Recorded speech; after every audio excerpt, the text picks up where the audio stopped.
अस्सलाम वालेकुम। I am going to discuss about sex linkage. Sex linkage क्या है कि ये सर्टन ट्रेड्स और डिसऑर्डर्स की इनहेरिटेंस को रेफर करता है जो कि सेक्स क्रोमोसोम्स के जीन्स पे पाई जाती हैं। इनको सेक्स लिंकेज कहा जाता है। फॉर एग्जांपल, जो कलर ब्लाइंडनेस का जीन होता है वो एक्स क्रोमोसोम पे पाया जाता है, और जो मेल्स होते हैं वो ज़्यादा इफ़ेक्ट होते हैं कलर ब्लाइंडनेस से। इसके बाद अगर सेक्स लिंक इनहेरिटेंस को देखा जाए तो ये सेक्स क्रोमोसोम्स की वजह से होती है। और हम लोग ये भी जानते हैं कि जो सेक्स क्रोमोसोम्स होते हैं वो टू टाइप्स के होते हैं। फीमेल्स में एक्स एक्स होता है और मेल्स में एक्स वाई होता है।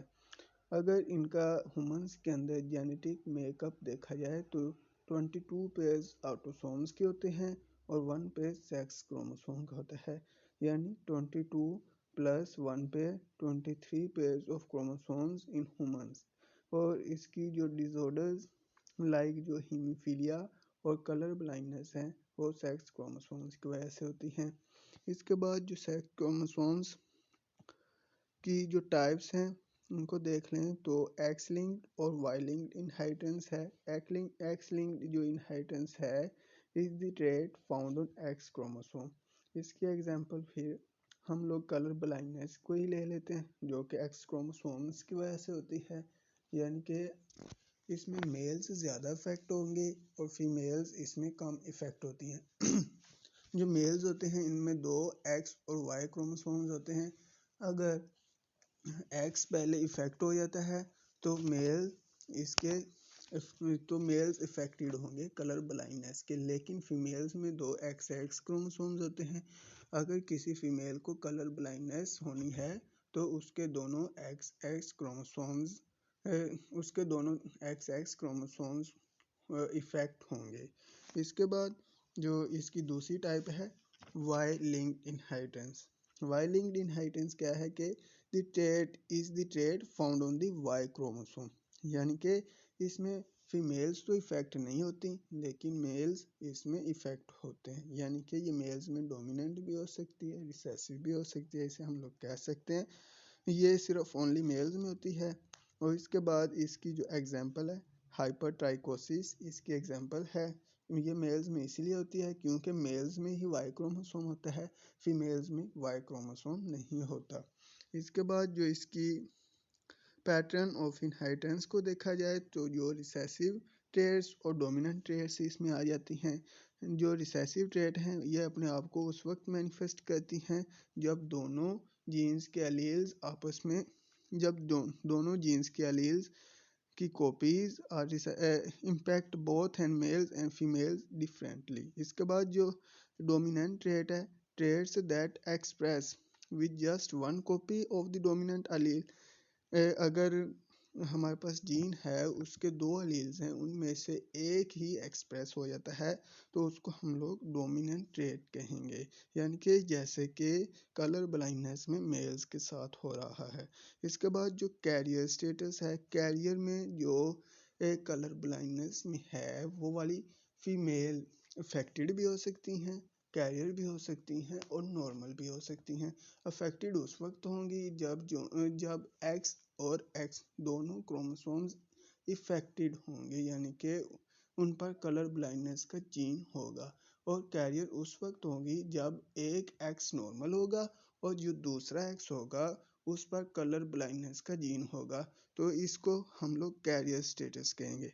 इसके बाद जो हेमीजाइगोसिटी है ये वाली भी वही कंडीशन है कि मेल्स जो ये भी मेल्स पर ही होती है कि जो मेल्स होते हैं वो ज़्यादा इफेक्ट होते हैं कलर ब्लाइंडनेस में। तो क्या होता है कि जो as males having only one X chromosome they express any trait present on that chromosome whether dominant or recessive, यानी कि जो मेल्स हैं उसमें सिर्फ एक एक्स क्रोमोसोम होता है और कोई भी डिजीज़ जो कि एक्स क्रोमोसोम की वजह से होती है, अगर मेल्स का एक्स क्रोमोसोम इफेक्ट होगा तो इससे हम लोग ये देख सकते हैं कि जो मेल्स हैं वो इफेक्ट होंगे क्योंकि उनमें सिर्फ एक एक्स क्रोमोसोम है। इसके बाद जो कलर विजन डेफिशिएंसी है इसको हम लोग देख चुके हैं, पेडिग्री एनालिसिस। ये एक पावरफुल एड है जो कि फैमिलीज़ के अंदर जो कि फैमिलीज़ के अंदर जेनेटिक्स को देखने के लिए यूज़ की जाती है। तो इसमें हम लोग देख सकते हैं फैमिली ट्रीज़ को, और उनको आइडेंटिफाई करने के लिए हमारे पास स्पेसिफिक ट्रेड्स इनको इनके अंदर हम लोग स्पेसिफिक ट्रेड्स को आइडेंटिफाई कर सकते हैं, कैरियर स्टेटस को, और ये अंडरस्टैंड कर सकते हैं कि ट्रेड ट्रांसमिशन हो रही है कि नहीं। Genetic counselling, it is a crucial for individuals and families affected by or at risk of sex-linked traits. Professionals in genetic counseling provide information about the risk, implication, and available options for managing and preventing genetic disorders. जो कि professionals होते हैं वो genetics के मतलब counselling करते हैं कि लोग जेनेटिक डिजीज़ से इफेक्ट तो नहीं है, या वो जेनेटिक डिजीज़ के रिस्क पर तो नहीं है, और वो ये भी बताते हैं फैमिली प्लानिंग के मतलब और हेल्थ केयर के मतलब और जेनेटिक डिसऑर्डर्स से कैसे प्रिवेंटिंग मेजर्स को इख्तियार किया जाए। इसके बाद जो लिंकेज और क्रॉसिंग ओवर आ जाता है। लिंकेज क्या है कि refers to the tendency of genes on the same chromosome to be inherited together. इसके बाद जो क्रॉसिंग ओवर है इसमें होता है exchange of segments of chromosomes between non-sister chromatids of the homologous chromosome at the point of chiasmata। इसमें exchange of chromosomes होते हैं। इसके बाद जो जेनेटिक रिकम्बिनेशन, इसमें रिशफलिंग ऑफ एलील्स हो जाती हैं, जीन्स हो जाती हैं। इसके बाद एवोल्यूशनरी पर्सपेक्टिव में अगर हम लोग देखें तो ये एक सिग्निफिकेंट रोल प्ले करता है जेनेटिक डाइवर्सिटी ऑफ पॉपुलेशंस में और एवोल्यूशनरी टाइम को देखते हुए। और इसके बाद जो जीन थेरापी है, अगर कोई ना कोई सेक्स लिंकेज डिजीज़ आ गई है तो उसको ट्रीट करने के लिए और मैनेज करने के लिए जीन थेरापी को यूज़ किया जाता है। इसके बाद genetic variations within populations होती रहती हैं। तो क्या है कि the presence of different alleles on sex chromosome adds to the overall diversity of the trait observe in individual. यानी कि किसी एक इंडिविजुअल में पहले कोई और जीन्स थे, उसके बाद चेंज हुए, जेनेटिक वेरिएशंस आई और इससे आगे वेरिएशंस ट्रांसमिट हो गई।